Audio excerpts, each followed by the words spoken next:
มันก็ไปสิยะก็ไปบ่เอา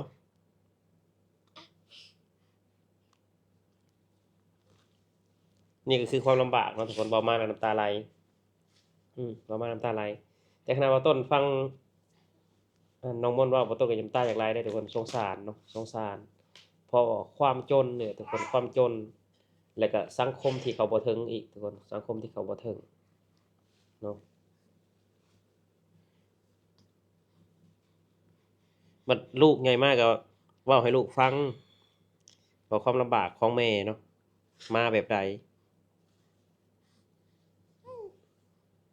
มาแบบใดเว้าให้พูดให้น้องเมษาฟังเนาะลูกเนาะ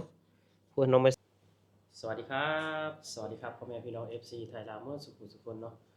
มื้อนี้เรามาแพ็กคู่กับทุกคนเนาะคือน้องเมษาก็นอนแล้วทุกคนนอนดูดมือเจ้าของแล้วจุ๊บๆอยู่เนาะวันนี้ก็มาเอาน้องมนต์ออกช่องนำมื้อนี้ทุกคนเพราะต้นคืออยากให้น้องมนต์เพิ่นมาเล่าประสบการณ์เพิ่นมากรุงเทพครั้งแรกเนาะทุกคนตอนอายุจักปีเนาะอันนี้ก็คือเพิ่นก็เล่าให้ว่าต้นฟังคร่าวๆเลยแหละแต่ว่า FC บางคนเพิ่นอาจยังบ่เคยได้ยินว่าน้องมนต์นี่เข้ามาประเทศไทยตอนอายุจักปีเนาะทุกคนเนาะคือตอนนี้น้องมนต์ก็อายุ20เนาะอยากให้น้องมนต์เล่าประสบการณ์ตอนมาประเทศไทยครั้งแรกนะตอนอายุจักปีประมาณน่าจะประมาณ13บ่13ปีแม่มากรุงเทพละแม่มาโดยตนเองบ่หรือว่าไผพามาเอื้อยกับพี่อ้ายเอื้อยกับอ้ายเคยแม่มานำกันจักคนตอนนั้นตอนนั้นมา4คนเพราะ4คนใส่หลานยังน้อยอยู่หลานนี่คือลูกของเอื้อยแม่อายุจักขวบตอนนั้นประมาณ2เดือนหรือ3เดือนน่ะอายุ2เดือนแม่สำน้องเมษานี่แม่อุ้มมาแล้วแม่อุ้มมาทำงานแล้วแม่เฮ็ดบัตรมาบ่ตอนนั้นพาสปอร์ตบ่ตอนนั้นบ่มีบัตรบ่มีบัตรมีแต่ว่าเราบ่มีเงินเฮ็ดคนอื่นน่ะเฮ็ดบัตรมาแม่แต่ว่าน้องมนต์น่ะคือลักลอบเข้ามาตอนนั้นหันคนที่ว่าเฮ็ดงานนำเดียวหันส่วนมากสิรับหลอกเข้ามาเพราะว่าบ่มีบัตรบ่มีเงินเฮ็ดบ่หรือว่าเขาบ่เฮ็ดให้บ่มีเงินเฮ็ดบ่มีเงินเฮ็ดแม่นส่วนเงินที่ว่าลักมาหั้นเฒ่าแก่ออกให้ก่อนเฒ่าแก่ออกให้ก่อนแม่นคนละจักพันตอนนั้นประมาณ 7-8,000นั่นแหละคนหนึ่งอะแม่นรถเมาหรือรถทัวร์คือแบบว่าสิบ่แม่นเมารวมแบบว่าจังได๋ล่ะบ่แม่นเฉพาะเฮาผู้เดียวมีหลายคนอันนั้นแหละเขาเฮารถเมาบ่เออถ้ารถทัวร์น่ะซื้อตั๋วอยู่ในบขสถ้าว่ารถเมาน่ะคือเขาเมามาเลยอะคนละ6,000 7,000น่ะน่าจะแม่นอืมข้ามมาทางใดข้ามมาขี่เรือหรือว่าข้ามสะพานขี่เรือตอนนั้นมีสะพานแล้วเนาะมีแล้วนครพนมมีสะพานแล้วมีแล้วแต่ว่าบ่ได้ข้ามสะพานแม่นนั่งเรือแม่นเพราะว่าข้ามสะพานยันตำรวจจับเนาะแม่นโอ้น้องก็ร้องไห้แล้วทุกคนอุ้มน้องก่อนดิอุ้มน้องมาเนาะคือว่าเพิ่นเข้ามาก็ตอนประมาณปี2017เนาะทุกคนคือ2017นี่8ปีที่แล้วเนาะทุกคนคือบ่ต้นมาทำงานอยู่ร้านขายหมูนี่แหละเนาะคือว่าบ้านบ่ต้นนี่คือบ่มีคนลักลอบมาแล้วแต่ว่าบ้านน้องมนต์ก็ยังมีคนลักลอบมาอยู่เนาะมีลักลอบมาคือว่าตอนนั้นคิดจังได๋ยังเข้ามาประเทศไทยตอนนั้นคืออายุ13ปีเองเอ้ยเว้าจังได๋ตอนนั้นหันเอื้อยเว้าว่าไปเฮ็ดงานอยู่กรุงเทพแบบว่าเฮ็ดงานนำแบบเลี้ยงหลานไปนำเลี้ยงหลานใส่เอื้อยเฒ่าแก่ก็ใจดีโอ้อยากคือเอ้ยน้องมนต์นี่ให้น้องมันมาเลี้ยงหลานแล้วก็เฮ็ดงานไปพร้อมแม่นเพราะว่าเมื่อก่อนหั้นเอื้อยเคยเฮ็ดแล้วงานอยู่นั่นบัดนี้เมื่อบ้านพอดีท้องมีน้องเฒ่าแก่ก็เลยแบบว่าโทรบอกให้มาเฮ็ดงานมีลูกก็เอาจังซี่นะมีลูกก็ให้เอามาเลี้ยงอยู่นี่แม่นก็เลยมาหอบหลาน2เดือนแม่นก็เลยมานั่งเรือมาแม่นนั่งกลางเว้นหรือกลางคืนตอนออกจากบ้านหันประมาณเที่ยงคืนนั่งเรือก็ประมาณใกล้สิแจ้งอะออกจากบ้านน้องมนต์ประมาณเที่ยงคืนแม่นแล้วก็ขี่รถโดยสารมันก็ขี่รถ2แถวหั่นน่ะต่อไปฮอดพุ่นแล้วก็ข้ามเรือจักข้ามจักโมงตอนนั้นบ่ฮู้ไผรถเขาไปรับเอาฮอดเรือนพู้นบ่บ่เฮาข้ามเรือน่าจะเป็นฝั่งนครพนมหรือหนองคายแหละข้ามเรือแล้วก็อยู่บ้านหันแบบเขาสิมาไปขายของอีสานอยู่ฝั่งไทยสินะของเฮาก็มานำเขาจังซี่นะแล้วเฮาก็ไปมีคนมารับจังซี่นะ ขามมาเลยขามมาแล้วเฮ็ดจังได๋บัดนี้ขามมาฝั่งไทยเฮ็ดจังได๋บัดนี้ก็เขาโทรมาเขาโทรว่าฮอดไสแล้วเขาสิมารับเราหั่นน่ะอือๆๆหเขาลังจากขามมาแหละขามมาตอนตี4เนาะประมาณตี4ก็ฮอดฝั่งไทยก็ประมาณ6โมงเช้ามันประมาณ6โมงโอ้6โมงเช้าแม่น แล้วไปนอนอยู่ไสอีกบัดนี้มาขามมากรุงเทพเลยบ่นครพนมแล้วก็บ่แม่นนครพนมจักน้องมนต์ก็จื้อบ่ได้ มีคนโทรมาแล้วก็คนที่ว่าสิมารับเฮาเด้รับเหมาเด้อือเขาก็โทรมาแล้วเขาก็ถามว่าฮอดไสแล้วเขาก็บอกเขาเท่านั้นเท่านี้เขาก็ขึ้นรถไปนำเขาๆอ๋อไปท่าอยู่เฮือนเขา ไปถ่ายอยู่เฮือนเขาแม่นมีคนอื่นมานำอีกจักคนมานำกันทั้งหมดน่ะหลายคนได้นำก็ได้ ฮอดบ่20บ่ฮอดน่าจะบ่7ก็8บ่8ก็10อ๋อแปลว่ามาถ่ายอยู่เฮือนเขาเลยเฮ็ดจังได๋บัดนี้เขาพาเขามากรุงเทพเลยบ่ มาท่าอยู่เฮือนเขาเขาก็ให้เฮานอนอยู่เฮือน2-3คืนให้ได้ประมาณ10คนหรือว่า8คนจังพาเดมากรุงเทพอ๋อแบบว่าให้รถเต็มซะก่อนแม่นเขาเลี้ยงข้าวบ่อยู่หั่นอยู่เฮือนหั้นเลี้ยงแต่ว่าเฮามามาขี่รถมาเข้าในเมืองมาหากรุงเทพนี่เพิ่นบ่ได้จอดเพราะว่าจังได๋ล่ะย้านถึกจับอ๋อๆๆอยู่ในอีเฮือนเพิ่นน่ะเลี้ยงข้าวข้างในแม่นเพิ่นเฮ็ดแต่งอยู่แต่งกินให้ให้กินแม่นอือือๆคือว่าร้านก็2เดือนก็ประมาณนี้แหละประมาณน้องเมษานี่เนาะแม่นน้อยๆหนึ่งอะอุ้มมามันแบบลักลอบเข้ามานั่งเรือเข้ามาน่ะเด็กน้อยบ่ให้บ่ร้องบ่บ่ค่อยให้ปานใดอ๋อให้ก็กินนมบ่ค่อยให้ปานใดอือๆๆๆคือว่าตอนนั้นคือลำบากแฮงเนาะชีวิตเนาะก็ลำบากลำบากแฮงเด้คือ8ปีที่แล้วนี่บ่ได้ดนเด้นี่8ปีที่แล้วแม่นคือว่าบ่าวต้นนี่คือว่าคือบ่าวต้นแบบใช้ชีวิตแบบสบายแล้วอยู่กรุงเทพตอน8ปีที่แล้วนี่นะเพราะว่าต้นทำงานในขายหมูแล้วนี่คือสบายแล้วมาแล้วเฮ็ดงานน่ะเดือนเท่าใดเพิ่นให้น้องมนต์ 3,000เดือนละ3,000แม่นกินอยู่นำเพิ่นบ่แม่นกินอยู่นำเพิ่นโอ้แล้วก็เลี้ยงหลานพร้อมแม่นแต่เอื้อยเลี้ยงแล้วก็เลี้ยงใช้เอื้อยอั่นเบิ่งช่อยเดียวอืมอืเพราะอๆๆๆถ้าตอนที่แรกเอื้อยก็ว่าสิบ่มาแต่ว่าเฒ่าแก่บอกว่ามีลูกก็รับมาอือๆอยู่หั้นจักปีอยู่ไสเฮ็ดงานอยู่ไสอยู่นครปฐมอยู่หั้นจักปีอยู่ดนอยู่จนฮอดโควิดมานี่โควิ2ดปีแม่นโควิด2ปีมารอบแรกหั่นอยู่หั้น2ปีปี2019เนาะแม่นรอบแรกเฮ็ดจังได๋บัดนี้โควิดรอบแรกก็พอดีเอื้อยเมื่อก็เมื่อนำเมื่อบ้านแม่นเมื่อบ้านแล้วก็มาใหม่มาแล้วเฮ็ดงานอยู่คือเก่าอีกแม่นทีเฮ็ดแรกก็ว่าสิบ่มาบัดนี้รถมาเฮ็ดบัตรบัดนี้อ้ายเมื่อบ้านอือ้ายอเมื่อบ้านบอกว่าเฒ่าแก่บอกให้อันนั้นไปเฮ็ดงานสิเฒ่าแก่บอกให้มาเฮ็ดงานคือเก่าอะนะๆอืเฒ่าแก่ก็เลยอๆฝากเงินให้เฮ็ดบัตรบัดนี้ก็มานำอ้ายๆอือๆมาเฮ็ดอยู่หั้นอีกจักปีบัดมาเฮ็ดอยู่นั่นบ่อือมาตอนมานี่ปี2020หรือ21จักแล้วประมาณปีปลายอือๆปีปลายยังมาย้ายอยู่ร้านก๋วยเตี๋ยวนี้มาทำมานี้แม่นอ๋อถือว่าลำชีวิตนี่ฟังเว้าแล้วก็น้ำตาอยากไหลเนาะคือว่าแม่นเพราะว่าอุ้มหลาน2เดือนน่ะมาข้ามมากรุงเทพอะข้ามมาไทยแม่นเพราะว่าเฮ็ดงานอยู่นั่นแบบเงินเดือนมันถึกแล้วก็พ่อแม่ก็บ่ค่อยสำบายสิบ่ได้เงินบ่ได้คำเพราะว่า เงินเดือนมันถึกระยะหักกับแม่เฮาก็เจ็บออดๆแอดๆฝากแต่แม่ป่วยแม่นมาทำงานเงินเดือน 3,000แล้วแต่แม่ยังป่วยซะอีกแม่นบ่ได้ก็เลยฝากให้แม่บ่มีเงินเก็บเลยบ่ได้มีเก็บสองพี่น้องบ่ได้มีเงินเลยคือว่าตอนคือว่าตอนมาน่ะบ่คิดว่าย้านตำรวจจับย้านหยังบ่พากันคิดบ่ได้หยังเลยตอนนั้นน้องมนต์ยังน้อยอยู่เนาะบ่ค่อยคิดไปได้เพราะว่าอุ่นใจน้ำมาน้ำเอื้อยเด้มาน้ำเอื้อยน้ำอ้ายอุ่นใจเด้อืมบ่คิดปานมันใดเอิ้นว่าอ้ายก็เพิ่นจับไปเก่าเอ้ยอ้ายก็บ่มีบัตรแต่บ่ยังบ่ได้คิดหยังเลยตอนนั้นเนาะยังเด็กน้อยอยู่บ่ก็คิดย้านอยู่แต่ว่าแบบจะได้ล่ะคนเขาเป็นมืออาชีพจังซี่หันน่ะ มืออาชีพแบบใดเอาเขาขึ้นรถนั่นเขาแบบว่าเขาคุยคนที่ขับรถหั่นคุยแบบเขาเบิ่งว่าอยู่นี่มีด่านเด้อลีกเด้อนั่นเด้อนี่หั่นนะอ๋อเขาประสานใช้เดียวตลอดหั่นนะเออๆๆๆแบบเขาจอดให้เหยี่ยวกะ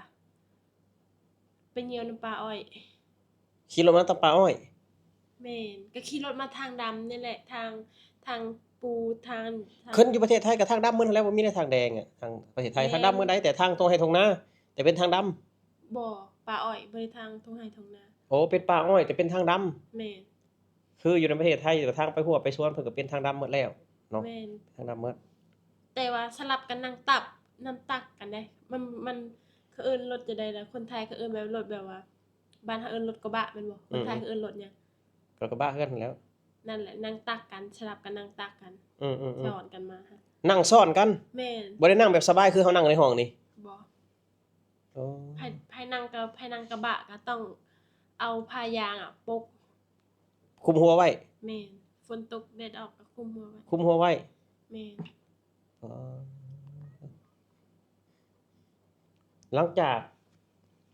มื้อนั้นเนาะจนมาฮอดมื้อนี้ก็เคยคิดอยู่บ่โอ้ยมื้อหนึงสิสบายเคยคิดอยู่บ่ บ่ บ่เคยคิด บ่เคยคิด บ่ บ่เคยคิดว่ามื้อหนึงกูสิสบายแบบมื้อหนึงแบบว่า มันยังคือลำบากแท้แต่ว่าคิดไปตอนนี้เห็นอยู่บ่แบบว่า ยังคิดเห็นอยู่ว่าหนทางที่เจ้าของมาหั่นน่ะคือลำบากแท้ คิดอยู่ว่าตัวเองผ่านมาได้จังได อืม คิดอยู่ คือตัวเองผ่านมาได้จังใด แม่นประมาณแรกๆหันทั้งจอยทั้งดำบ่ได้กินข้าว เป็นหยังคือบ่กินข้าว เพราะว่าในนั่งรถเขาบ่ไ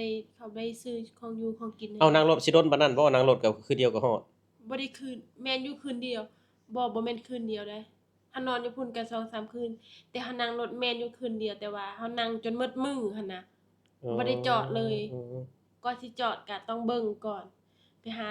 ก่อนสิเหยียวก็แบบว่าเขาจอดให้เหยียวหั่นก็เบิ่งแบบว่าบ่มีด่านบ่แบบใดแบบนั้นค่ะบ่แม่นว่าสิจอดรถจอดได้ อืม บ่ได้ว่าแวะปั๊มแวะหยังได้ อืม เขาบ่ได้พาแวะปั๊มได้ อืมแบบว่าข้าวน้ำก็คือว่าตอนมาคือบ่ได้กินข้าวเนาะ นั่งรถเข้ามากรุงเทพบ่ได้กินข้าว อืม บ่ได้กินคันกินก็คันซื้อข้าวก็แบบว่ารถเขาขายตามเลนตามทางสวนกันหันจอดซื้ออยู่นะ อืม แต่ว่าซื้อตามแบบตามซอยตามหยังบ่ได้ซื้อได้ อ๋อ เฉพาะเซเว่นก็บ่ได้จอดได้ อืม ผ่านเซเว่นแต่ว่ามันจอดบ่ได้ บ่กล้าจอด แม่น เพราะว่ามันผิดกฎหมาย แม่น อืม ตอนนั้นก็บ่แม่นแต่เอื้อยมีลูกน้อยค่ะคนอื่นก็มีนะ มีคนอื่นก็มีลูกน้อยมานำกันอีก มีแต่ว่าเขาใหญ่และผู้คนก็2 ปี 3 ปีมานํพ่อแม่ค่ะ อ๋อ บ่แม่นแต่เอื้อย นี่แหละทุกคน แต่ คือความจนความลำบาก แต่ว่าอีต้นผู้ที่ 2-3 ปีหั้นแหละเขาฮู้อยากกินเขาฮู้ให้เนาะ เขาแบบเขาอายุเด็กน้อย 2-3 ขวบเขาก็อยากกินเขาหิวข้าวแม่นบ่ แม่นจักสิเข้าห้องน้ำมันยากที่ว่าเข้าห้องน้ำในไห้นะแต่สำหรับหลานหั่นพอได้อยู่เพราะว่ายังน้อยเด้กินแต่นมแม่แต่ผู้ที่มานำเดียวหั่นอีต้นเขาอยู่ อุ้มลูกน้อยเนาะทุกคนคือพี่สาวของน้องมนต์น่ะอุ้มลูกน้อย2 เดือนน่ะความลำบากเนาะเขามาหาเงินในประเทศเพิ่นแบบลักลอบเข้ามาแบบผิดกฎหมายเนาะ2 เดือนก็สำน้องเมษานี่มื่นตาม่องๆนี่พี่น้องเอ้ยแบบว่า มาแต่อายุ13 ปีเนาะมาน่ะเนาะบ่ได้คิดหยังเลยแบบว่าเอ้ยพามาแล้วมา แม่บ่ได้คิดเพราะว่าอ้ายที่อ้ายเมาก็อยู่นั่นอยู่แล้ว อืมก็อยู่นั่นอยู่แล้วแหละมันคือบ่ต้นบ่ได้คิดดอกว่าตอนทำงานนี่นะทำงานอยู่ไสก็ได้ แต่ว่าบ่ต้นคิดคือลำบากตอนมานี่นะลำบากตอนมาลำบากอะไรตอน บ่ได้กินน้ำ อืมโอ้แบบว่าบ่เคยคิดบ่เคยฝันเลยว่ามื้อหนึ่งต้องสบายนี่บ่เคยคิดเนาะ ตอนนั้นยังบ่คิดตอน ยังบ่คิด แม่ตอนเฮ็ดงานมื้อเก่ายังบ่คิด คือว่าบ่เคยคิดบ่เคยฝันเลยว่ามื้อหนึงกูสิได้อ่าอุ้มลูกแบบสบายๆแบบนี้เนาะ บ่คิดเพราะว่าส่วนมากสิคิดนำแม่เพราะว่าแม่บ่สำบายดู อืม แม่หาเดือนหนึงเข้าโรงพยาบาล 2-3 เทื่อสินะ อืม มีเงินก็ทุ่มเทให้แม่หมดก็เลยบ่ได้คิดเรื่องนี้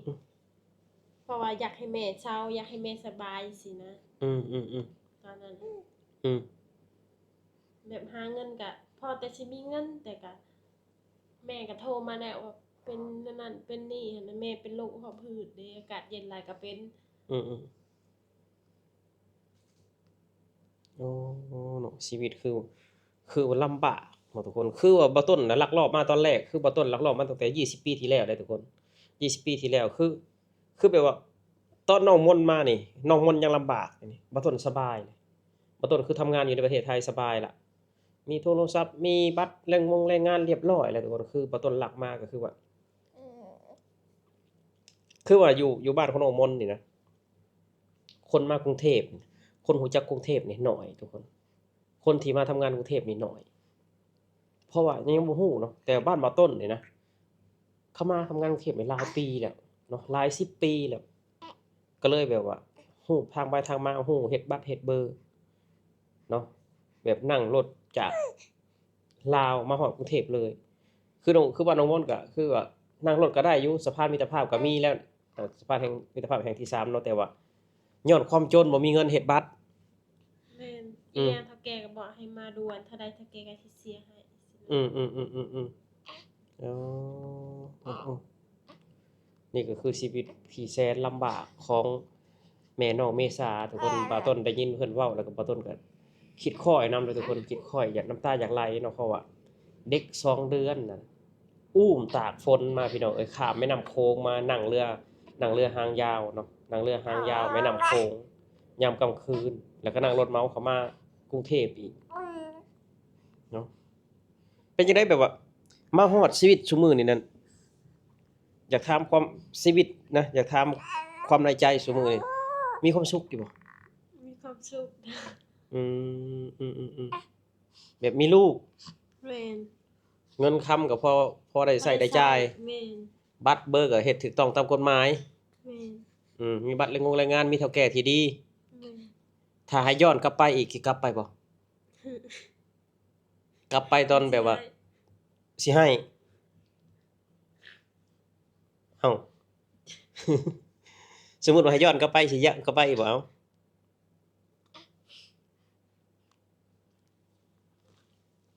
นี่ก็คือความลำบากเนาะทุกคนเว้ามาแล้วน้ำตาไหล